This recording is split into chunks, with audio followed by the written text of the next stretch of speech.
Hey guys, I'm Charles, Liquor CEO. Welcome back to another chapter in the ongoing series of how to start a brand, a liquor brand in 2023 and beyond. If you're new to the channel or if you're a repeat visitor, man, I really appreciate you stopping by to take a listen to what I have to say. A lot of folks have reached out and sent messages, emails, and I've really enjoyed getting to talk to a lot of you. Seems like December, a lot of folks have some downtime, so they start to research and start to maybe set those goals for the new year and now for 2023 and beyond. And we're seeing a surge in interest and inquiries and questions. And honestly, a lot of the questions are spurring ideas for content. So sometime, this is the time of year where I really get down to making that content and, answering the questions this way is a way that I'm guessing that a lot of you have the same questions. So this today is basically just a reiteration of a conversation or two I've had in the past couple, 3-4 weeks. So with that being said, this channel is all dedicated to all about the topics and the points that you're going to have to cover as a new brand owner getting into the space. So how to start a liquor brand, and this is basically what to expect. So a little housekeeping. I'm Charles, Liquor CEO. I'm the chief director at 4080spirits.com. That's 40-80spirits.com. I'm on Instagram at liquor.ceo. So if you wouldn't mind, give the channel a like, subscribe, bell notification, please, so that you can get alerted to other topics. I think if you're in this space and you're interested in getting into this space, I think you'll want to at least know when these other videos are coming out, so that you could get on top of it and educate yourself a little bit. I put a lot of content out there that's very detailed at times, and so I definitely welcome you reaching out either in the comments or more preferably by email, charles at 40-80spirits.com. Give me a call or go through our website, contact us page there, easiest way. Don't have to remember the email address, and ask the questions, and we'll get into it. So, appreciate all the support for the channel, sharing it, telling other friends that are maybe in this space that are trying to get into it. So let's get into it. Listen, it all starts with research and a call. You get out there, you decide what you want to do, whether it's an RTD, whether it's a dedicated spirit, whether it's a liqueur, whatever it is you want to make. It starts with you having an interest. You sit down and start Googling the hell out of it. So I think some of you stumble across us, some of you stumble across other advisors, other firms, other resources. It usually starts with reaching out. I'm going to share with you what I believe is the organized approach to developing a brand. It's by no stretch of the imagination meant to be all-encompassing. I don't have a lot of time to really do this. I try to keep my videos to about 10, 11, 12 minutes, but I try to give you as much information in there as possible. So by no stretch of the imagination is this meant to be a fully encompassed list or outline. It's the macros. And I'm going to talk to you a little bit more spiritually about how I approach projects and what I think, regardless of whether we work together or not, what I think you should be looking to get out of any resource, whether it's self-education or a hired source. So the first thing I will say is that this is a regulated space. From the minute you start trying to create something all the way fast forward to the point where you're actually selling it, I promise you, this is going to be one of the most regulated, compliance-driven, license permit, filings all over the place that you have to do. So if you think that, I don't want to say it that way. I think that you should understand that for every step you take, there is likely some type of approval, permit, license, filing, or something that needs to be done with a governing authority. Let's start at the top. We're making a product, just the actual liquid itself. Depending on the type of product, it may need to be approved by TTB. It's formulation. Which basically says I have to tell you, the government, what all the ingredients are, how I make it. And they approve it. And not all products are subject to formulation approval, just some.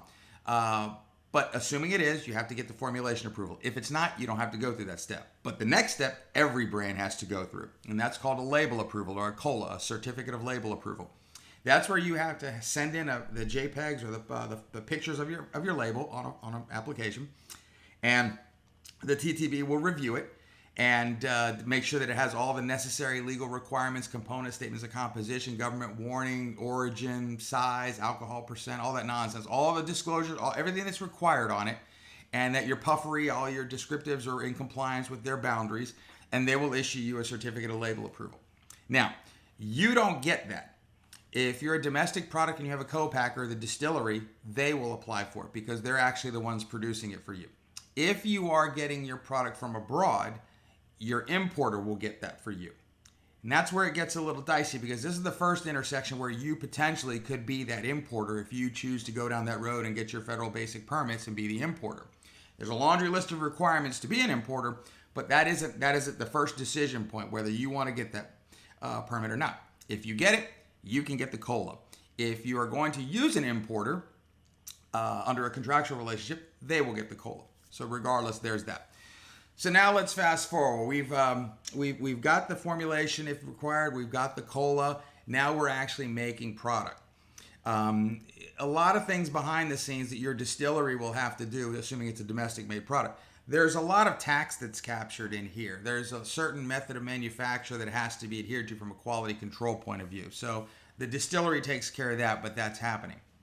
Let's just go down the point now where we have a lot of inventory that we're making. Now we have to sell it. It does have to go to a distributor at that point. A distillery, a co-packer is tier 1. It needs to go to a tier 2 wholesaler, a distributor at that point. So that is the legal move. The wholesalers can only buy from suppliers tier 1, and tier 1 can only sell to a transfer liquor and bond to another provider, or they have to actually sell it to a wholesaler, tier 2. That's the only way it goes. Tier 1 to 2 to 3, 3 from 2 from 1. That's how it works.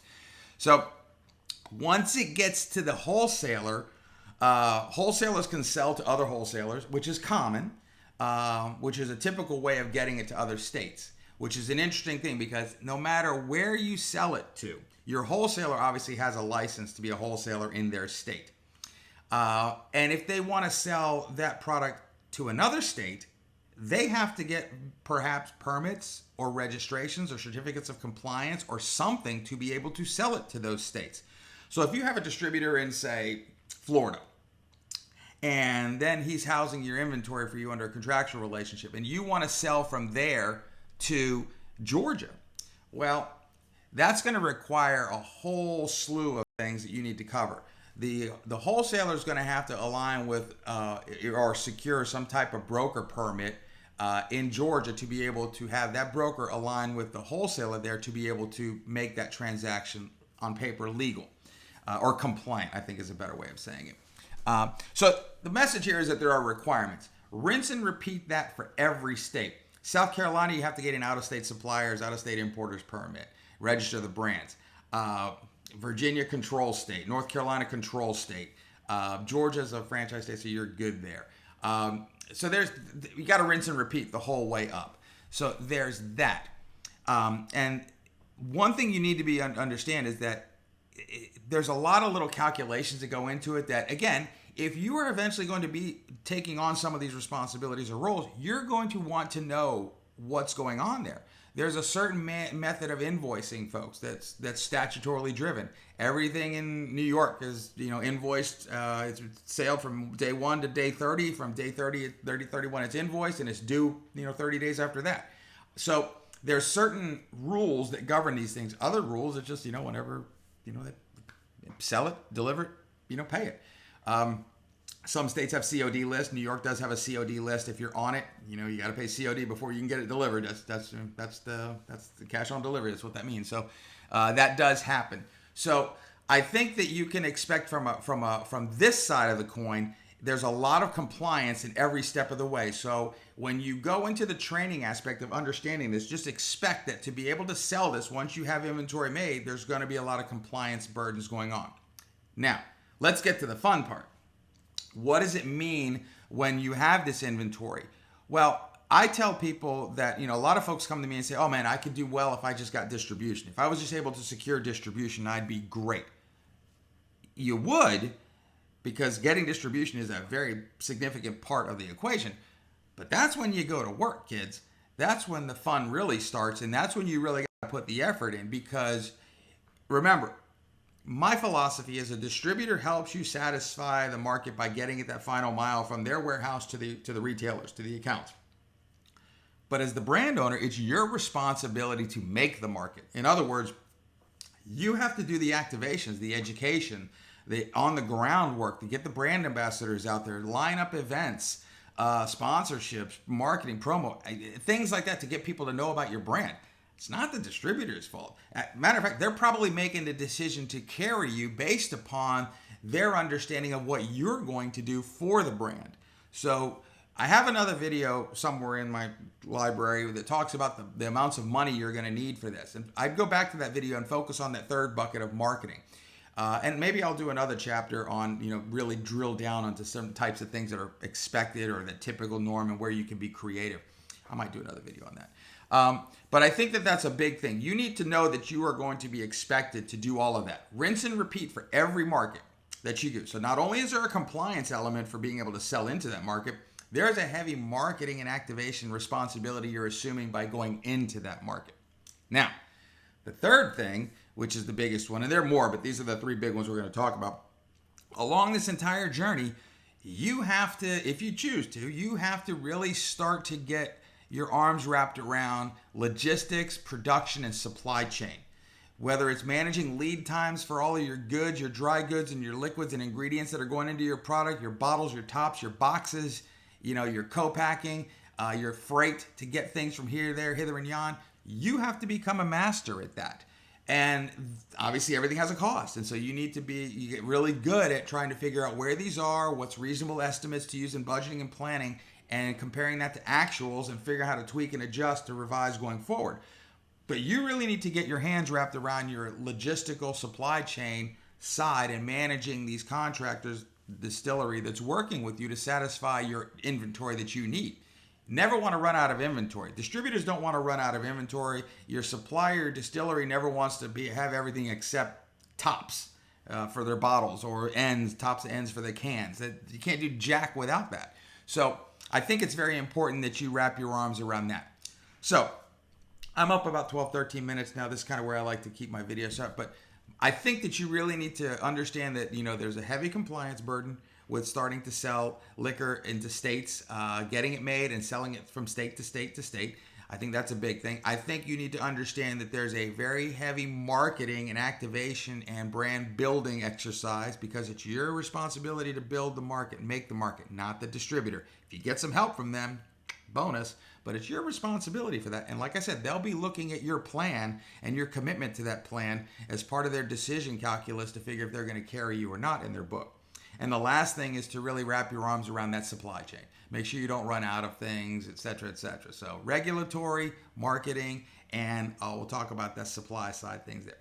So that's pretty much it for today. Obviously, if you have any questions about that, feel free to reach out.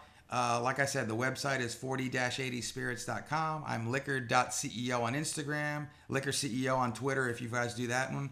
Happy to reach out and talk with anybody anytime. Till next time, bottoms up. Cheers, guys.